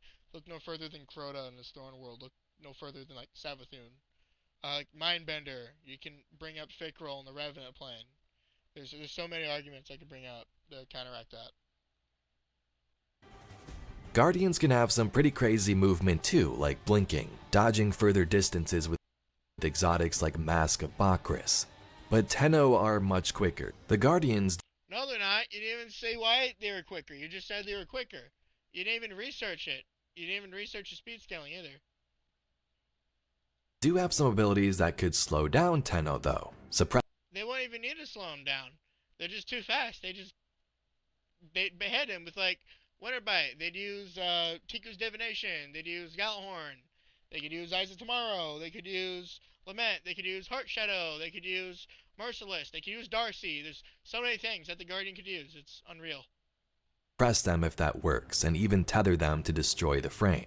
If the frame is destroyed, maybe they can quickly get to the operator's ship, destroy the operator. They have the strand dimension from Lightfall. You can literally check the strand logs. Let's go and fact check right now the strand logs. Come on, let's go. We're all right. We're doing it. Where's Lightfall? Like, if you can literally read the strand logs right now. Okay. Yeah. Just look it up right now on Ishtar Collective book Warp and Weft. You can literally read the strand logs. If you read the strand logs here, we're just gonna skim through them. Basically, the Guardian knows what's coming at them when the opponent's attacking. Alright? You see this here. They have 4 different strand logs covering what the subclass does. Tenno or Immortal when they see Rail. Is Destiny 1 worth playing for the DLC campaigns? Yes, if you treat it like a single player game. No, because you'd have to find people to do raids with. And that's very hard to do in this day and age. Anyway, going back to the strand logs, here's the second one. Here's the third one. You can read it right here. You can literally just pause and read, like I've been giving you the ability to. You can just read it, right? You could, let's go to the fourth one now, right? If you read all of this, you can tell that the strand dimension, and there's continued study and there's more of a higher emphasis of understanding on it throughout the strand logs, that Osiris is understanding that it's becoming more and more important of a force of what strand actually is, right? It's a metaphysical force tied with consciousness, but it's got spider sense on crack, alright? Cocaine. Like, every drug in the book you can name, it's kind of what it does, right? That's the kind of, like, stuff we're talking about. Even if I agree that the warframes were faster, why wouldn't the Guardian who's using Prismatic at this point still have access to the Strand dimension and just catch the operator before they can surprise him? They can't surprise the Guardian if the Guardian knows where their opponent is at within space-time. Was that Tenno Morg, like, retconned or something? All Tenno are paracausal collapse, right? No, they're not. Tenno are not paracausal at all. Sure, they have overlapping properties, but it'd be like comparing Ki to like Chakra from Naruto, or comparing Ki to Reiatsu or whatever from Bleach. They have overlapping properties, but they do different things, fundamentally. You have to look at the differences between them before you look at what they have in common. Or if you are really sweat it out and look at every difference imaginable, look at everything they have in common, and then look at every difference imaginable. No, they're not. It's not even said. You know what? Okay. Alright, let's go verify this real quick. Alright, okay. Para. Oh, don't want to have caps on. Causal. Would you look at that? Nothing at all. No, they don't. They're not paracausal. There's nothing saying they're paracausal. They're not explicitly paracausal. You are lying, good sir. Good day. We are not having this conversation when it's already been proven on Organ Archives that paracausal is not a thing used in Warframe. So, again, they have overlapping energies. They can manipulate concepts, souls, consciousness, in some degree, space-time, gravitation, metaphysics. They can manipulate physical things too. Oh yeah, they're very capable of all that, right? Very capable of that. But it doesn't mean that they're paracausal. They don't use the term in Warframe. You're lying to yourself. People bring it up as a comparison to Destiny all the time. They don't use it as a term. They use the term the Void. No, that's not paracausality. And while we're at eternalism is not combat applicable. The morgue isn't proof. Even at the introduction, they mentioned the Tenno, they were still alive. Yeah.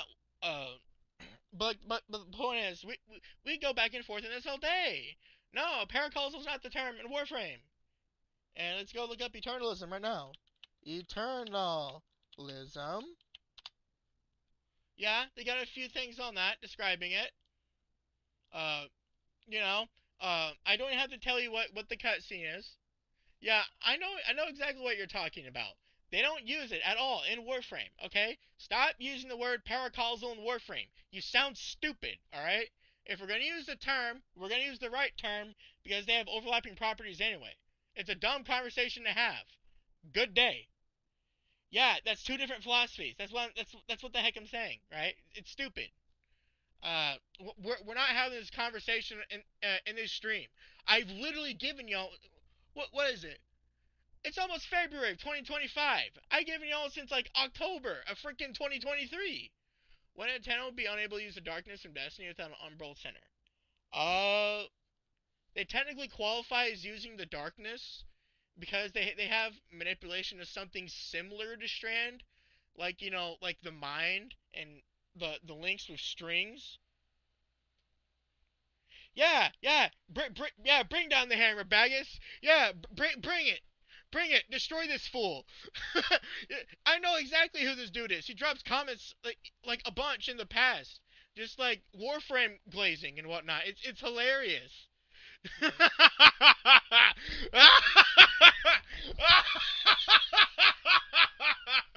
I cannot believe we're having this debate in my stream about paracausality and eternalistic. Oh God. Oh, this is too funny. This is too funny. Anyway, okay. Go back to pushing your will on somebody else who doesn't care. But yeah, going back to the boy whale, my guy. Yeah. The Tenno do technically use the darkness in Destiny. That's why I don't make the conversation about light and dark. I never do that, in fact, because it's not about light and dark. It's not the first time I've heard your voice, but fair enough. Anyways, really do think you're coping hard. I mean, if you really got that much of a problem, then screw off. No one cares, man. No one cares. Just go watch someone else if you don't like me that much. Because I don't care if you don't like me. Y'all don't do your research for Warframe at all, and you'll just glaze it. It's a horrifying agenda, really. Like it almost reminds me of the current state of politics. It's kind of funny. Anyway, I'm gonna get away from that one and just go back to the conversation at hand, which is the operator versus the guardian. In my opinion though, Tenno could easily move about in battle and have a higher advantage at taking out the Guardian. With nothing he brought up at all, by the way. It would be cool to see a Warframe like Frost up against a Dawnblade like Osiris raining down solar swords from above though. I agree, but you need to give references for speed, and I've not seen any. I've not seen any for attack potency. I've brought up multiple scaling ends earlier in the stream as well to demonstrate it's easy to search. Again, he's not a sweaty kind of. He doesn't do the nerdy sweaty stuff. All right, let's keep that in mind. We're not hating him here. I just don't like his arguments. He's a very good creator. He makes easy to listen to lore videos, and it's good for new players or for returning players alike. Okay, he knows what he's doing. He's very good at what he does. But I want to illustrate this. That doesn't mean I have to agree with his arguments. Alright? I'm not going to hate him or whatever, but I don't agree with his arguments. Things get more interesting, of course, when you try to pick specific... The only thing I'll say in the end is the real question. Is that needs to be answered is the video, what if the Drifter qualifies this here? Well, he's 5D, so he'd get one shot anyway. So, it's not really a question. Big Warframes and most powerful Guardians like Osiris and Ikora. Even Saint 14, who took out armies by himself for over a century. But that goes even more down the rabbit hole. Warframes grant different abilities. While all Guardians have the same abilities depending on the class, some like Saint can be more ruthless than others. Okay, I understand what he's saying here. He's not just talking about the main character from Destiny alone, because it's not exactly the full story. I completely get that. But on the other hand, Prismatic's a thing. things get extra crazy when you use your conscious mind to control a warframe and head out into battle. Yeah, but Strand could just sever the connection. Each suit gives you 4 unique abilities and a passive. Mods Yes. can also change the experience and how the warframe plays. Yeah, but that's always been a controversial topic within the scaling world. We don't use mods because they can be reworked, adjusted, and other things at the time. Some can be removed. Some more mods can be added to a game. So is Helmuth, your point. Talking about gameplay, but I'm sure Guardians some other classes. Yeah, so here's the thing. Helmuth have limitations too. Helmuth, it doesn't necessarily mean every single ability from every single warframe you put in the Helmuth. We need something saying that can happen. It doesn't necessarily mean like you can just put 4 different abilities on a warframe and mix match and have like three abilities from 3 other warframes and have like the one ability that's good and like the warframe you're using. It doesn't work like that. There's limits to it.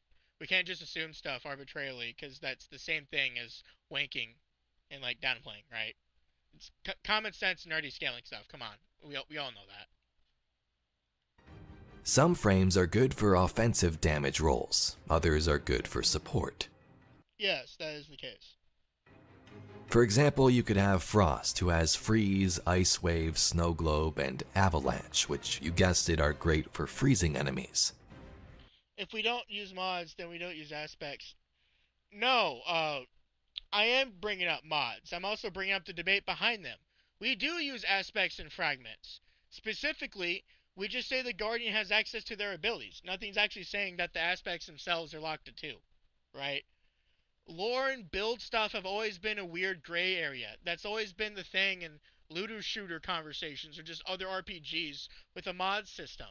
They've always been stated to be canon, but they don't address reworks or changes to mod systems ever. We just assume Banshee's doing stuff all the time to like buff guns. So, no, we still use aspects fragments and whatnot. We could use armor stats, but I don't use armor stats as a factor. I already went over cooldowns earlier if you want to scroll back far enough in the conversation. So, I don't know about that, Chief. You gotta come up with a better take than that. Or you can have a frame like Wisp, who is more support, but can literally open a portal to the sun and kill enemies with solar plasma. I just want to mention that solar uses the energies of the sun. So, like, it wouldn't work.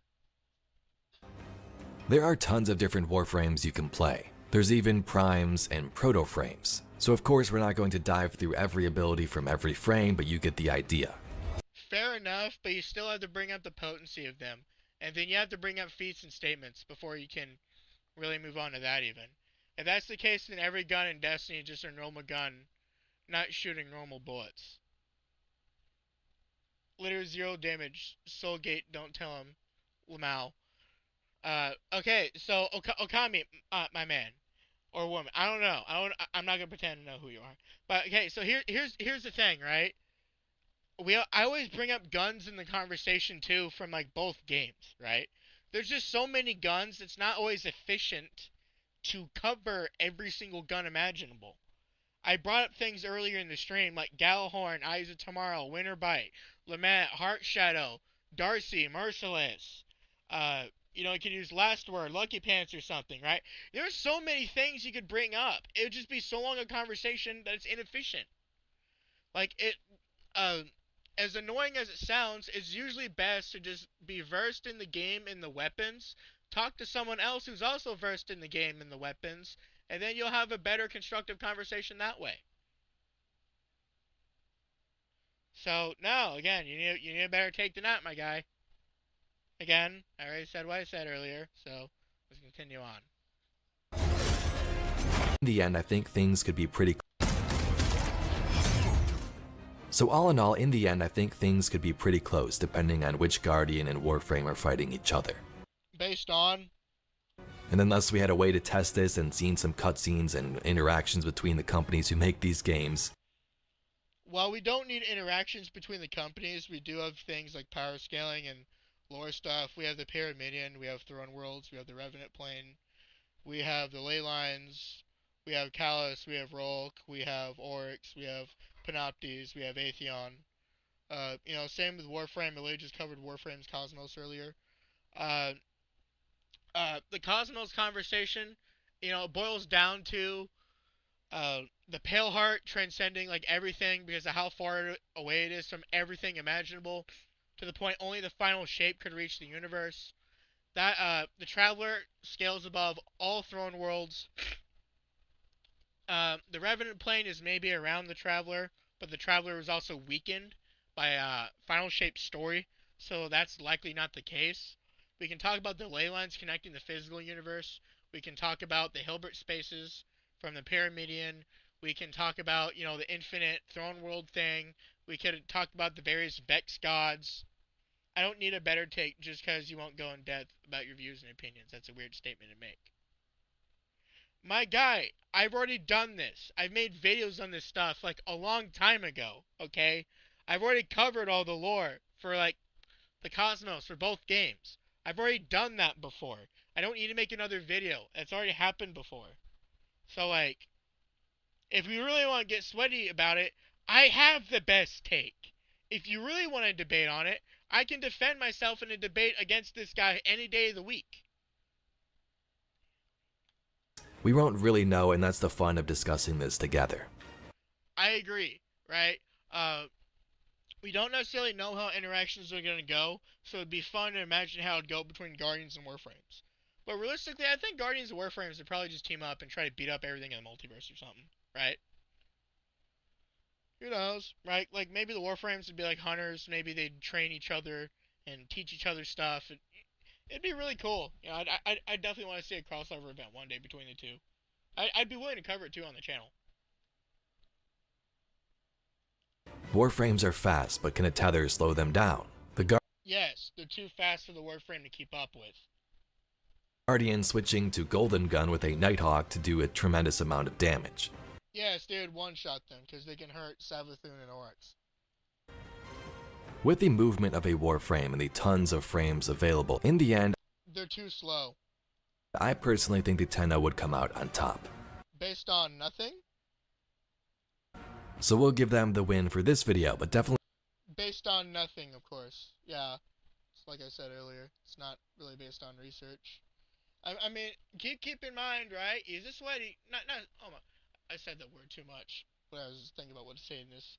Okay, so he is not a power scaling nerdy guy, because that's like 1% of the 1% of the fictional community aggregately. Like, the fictional community mostly consists of like Dragon Ball, One Piece, Bleach, and Naruto. And then like everything else is kind of just branching off, and you have your own communities of people, right? It's kind of how it is. And the scaling community is like the smallest of like all those things. Okay, so of course he's not necessarily gonna know this nerdy what the heck is this slang word called universal thing when we don't have a science word for it. Of course he's not gonna use that word, right? Come on. Like, he talks about lore. He doesn't talk about people fighting each other to death all the time. That's not his thing. I get it, right? But I think he could have done this way better. Way better. I mean, the production quality seems pretty good, right? It hammers the point home for, like, new people. So I can't complain. It is a good video. I just don't like the arguments. I think the arguments are actually quite bad. let us know your thoughts in the comments down below. Well, good thing I just made a stream covering my thoughts about it then, didn't I?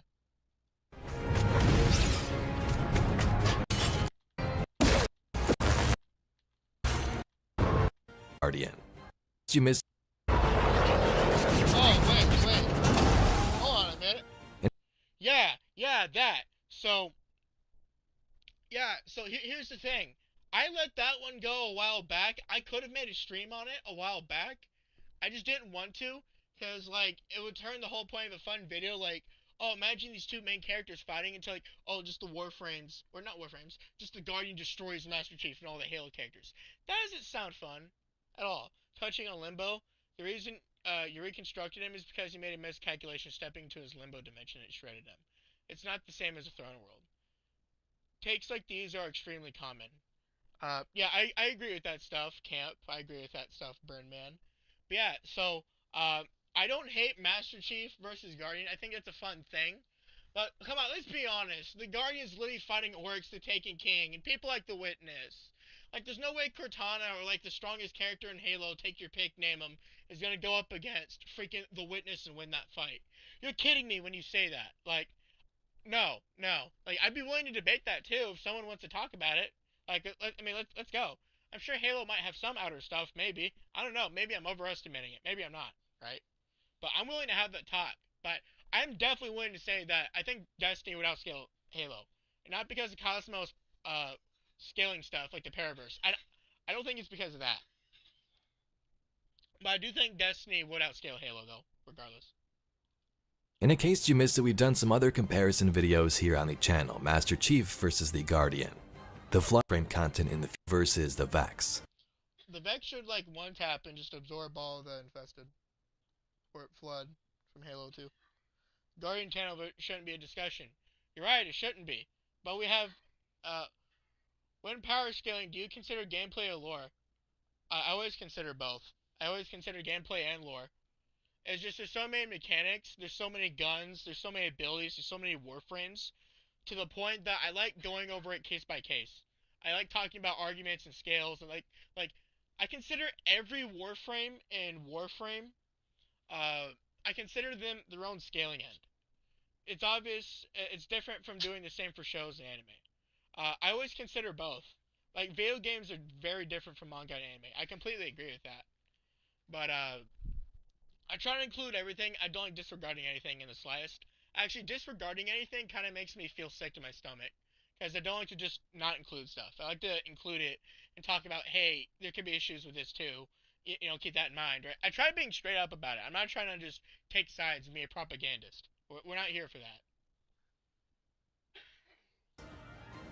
And if you'd like to see some more Destiny and Warframe content in the future, please be sure to subscribe to the channel. I think you. Yes, definitely. Definitely like, share, and subscribe to this guy. Again, I'm gonna, okay, I'm gonna share this again in the chat, real quick. Let's go grab this. Let's go get back on the stream.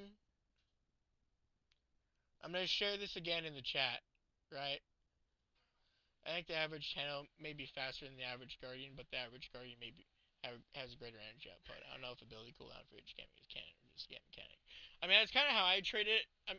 Really, if you want to just avoid the entire conversation entirely, okay, I said the word entirely twice. That's horrifying. Anyway, so if you want to avoid the conversation, all you have to do is just say it's related to stamina. Yeah, I just say it's related to stamina. Like, not all Guardians can just fling stuff out 1,000 miles a minute or whatever, right?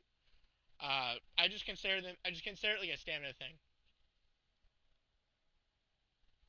But anyway, so I mean that's pretty much it. Let's see what else he has to say. Thank you very much for watching, and I'll catch you all in the next video. Okay, so not horrible. Not horrible. I was expecting something worse, but no, not horrible, okay? But here's my problem overall, right? If you want to see what I've been saying earlier, just scroll to like earlier in the stream. But oh god, I hate this stuff. I hate when that pulls up. Anyway, uh, overall, he did not cover any feats. He did not cover any scaling. He did not cover any statements. I should have got something to drink, and so I keep stopping when I'm talking because I got cotton mouth. It hurts. Not gonna lie, it hurts a little bit. But very good video. Right, I enjoyed the production quality a lot. I shared it a second time in the stream. No idea about Guardians, but the Warframes having limited energy is a lore thing.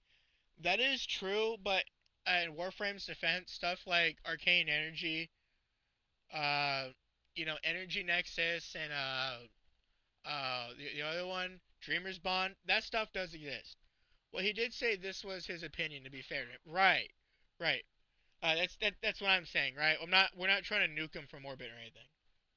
Is the player character for each game an accurate representation of average stamina? Yeah. If you made the case to me, I'd probably believe it. I'm sure if someone can make a compelling argument. It's just the problem is with gameplay, it's inherently limited because, okay. Let's say I played Destiny, and then I played with like 5 other Void Warlocks, and we all just threw Nova Bombs and Nazarek. and like it creates a literal freaking black hole.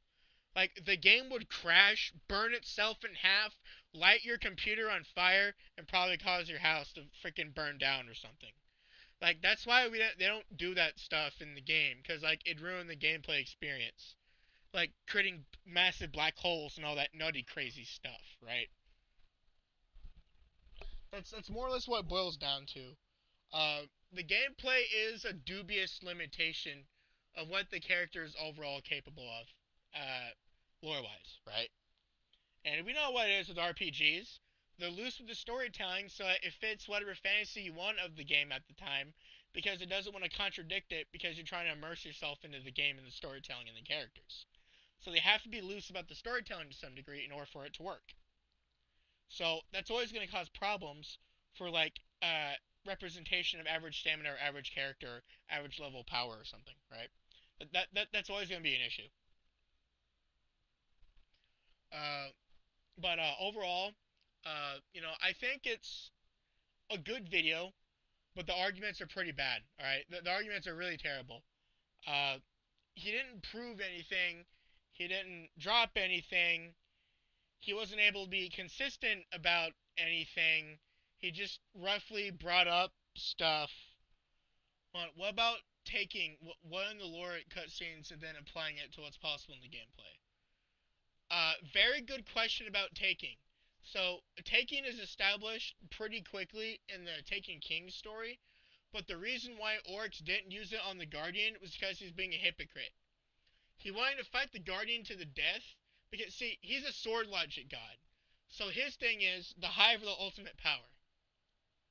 Crota, his direct descendant, like, Crota would have one day been the Taken King had the entire Destiny story not have happened. Crota would have been the Taken King one day. Oryx would have retired in his old age, if it's even possible for him to be old. And then Crota would have taken over. It would have been the god of everything, and Oryx would have been nothing to him. Because Oryx would have fostered his growth to the point of being able to do that, alright? The thing is, with taking, Crota would have inherited it. So, um, but he died. So now that couldn't happen. So Oryx wanted to fight the Guardian to the death to prove that he could. It's the same with when he took Riven. He didn't want to use wishes or taking on the Guardian because he wanted to prove that the Guardian was nothing to him. And then the Taken King raid happened, King's Fall. So now Oryx was forced to acknowledge the Guardian as an opponent.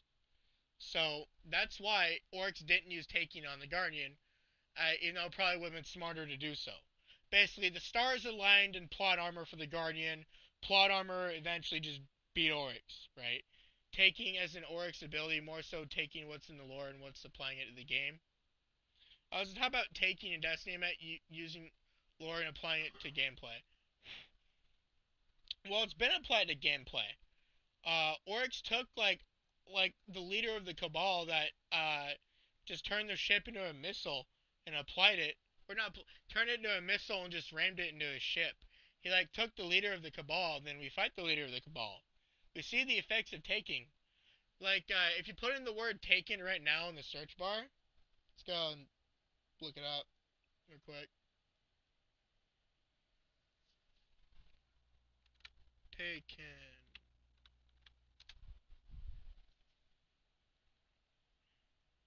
Then we go to Taken King DLC. We can look at taking everything, right? Just, I'll go and link that in the chat here. Copy. Wait, no, I gotta... Dang it. You can't do that in streams, and it's annoying. I have to grab it on my phone again. Ishtar. By the way, tell me if I'm being too quiet or if I'm too loud. I have the... I don't have a new mic yet. Not axioms. We need... Taken. We just search it up. Then we go to Taken King category.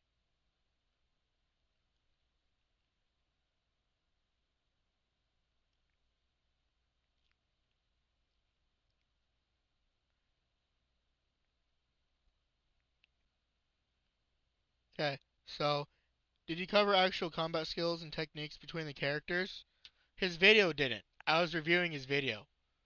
Okay, so listen, this video, or no, stream is reviewing what he said. Okay? I've already kind of done that stuff in the past, and like, whatever current stuff I can do, I can just make those in the videos. I'm just reviewing his video. If he doesn't bring that stuff up, then I have no need to bring that stuff up either. Okay? If like I missed it or something in the stream or whatever, let me know or something. Uh, but like, even going back to the conversation, what good is being the most skilled in the universe if your opponent would just one tap and speed blitz you in every category? Like literally donut hole you and tear your head off like your paper. Like even if I just conceded skill, yeah, fair enough. It's pretty much just the way I leave it. But yeah, if you really want to know more about taking stuff, you can like go and read the lore and stuff. Because like we fight taking enemies all the time, and we got stuff here on Ishtar Collective. So yeah, anyway, going back to this, that's all I really have to say. Uh, again, right? No offense towards this dude. All the respect in the world for making his opinion known. All he did was say who he thought won. Uh, this is not at all personal. Don't take this as an attack against you. Don't take it as whatever, really. Just take it as like constructive criticism, as someone from like their nerdy, sweaty power scaling community saying, "Here's what I would have done better." That's it. That's all I'm saying, right? I don't think you're a bad guy. I think it's quite admirable that you made your opinion known on the subject. It's quite toxic, and the people who comment stuff all the time don't think. I'm gonna be real. They don't think. But anyway, that's kind of it. Taking away what I think about the quality of the video, I put it at like a 1 to maybe a 3 out of 10. If you add the editing quality in as a factor, I'd give the video about a 7 or an 8. I got nothing to rip about it. I kind of said what I had to say earlier. No need to waste more words. It's already like 2 hours long. Evaze, if you somehow have 2 hours in your day and you're not sweating your nuts off in like Warframe or Destiny, I would be more than willing to have a conversation with you, like on stream or something, just to talk with you and like introduce you to weird power scaling nerdy stuff. You seem like a really cool guy to talk to. Like I'm gonna be honest, you seem like a really decent guy, right? Stand up fellow. I wish more people doing lore of power scaling added sources. Yeah, I wish for that too, right? That's why I wanted to do that stuff early in the stream and hit that. So like, if you watch the stream again, you can just go to like 10 minutes later, scroll up and grab all that stuff, right? That's kind of like the whole point of it. But anyway, if you want to have a conversation on this, my guy, I'd be more than willing to. I want to bring up. I want to work with you on power scaling and like make power scaling more known, for the Destiny and just video game communities wide, right? People talk about stuff like Mario versus Sonic. They always talk about Doomslayer versus Kratos. They always talk about 682 or whatever versus Oryx. They always talk about, insert SCP character, insert Fate character, insert it's like debating about baseball cards, right? We all do it for fun, right? Uh, it's mostly what it is. Uh, y- Again, like don't take this personally, right? I just don't like the arguments. I don't think they're that good. That's why I want to talk to you and maybe bring power scaling to more of the video game world as a whole, right? And maybe just help you with whatever, right? Just whatever happens. Right? I'd be down for that. Anyway, that's I've said what I had to say in the stream. I hope y'all enjoyed it. I want to be as productive as possible about it. Not toxic. Rip into what I think was bad, praise what I think was good. Try going point by point and not making the whole stream just me watching the video and be going like, right? I don't want to do that. Uh, you know. Anyway, my name is Nothing Important here. Like, share, and subscribe if you want to know. Saw with the witness. Yeah, Busty McTundy or something, right? I saw that. If you guys want me to like review that or something, let me know. Uh, uh, uh, uh, uh, oh god, dude, I sound like a freaking meerkat when I said that. Actually, if you want me to make a review on the witness versus like 40K. No one said Ember would sell the Destinyverse. Yeah, you're right. No one said anything about Destiny soloing or like Warframe soloing, right? We had a chill, fun discussion, and we talked about differences in opinion, right? It's fun. But I'm gonna set a goal for you guys. If this stream gets to let's say 20 likes, I will do a reaction on uh the witness thing. I'll do a reaction to that one. All right. Anyway, that's it for tonight. We've been talking for 2 hours, so I'll see y'all later. Bye bye.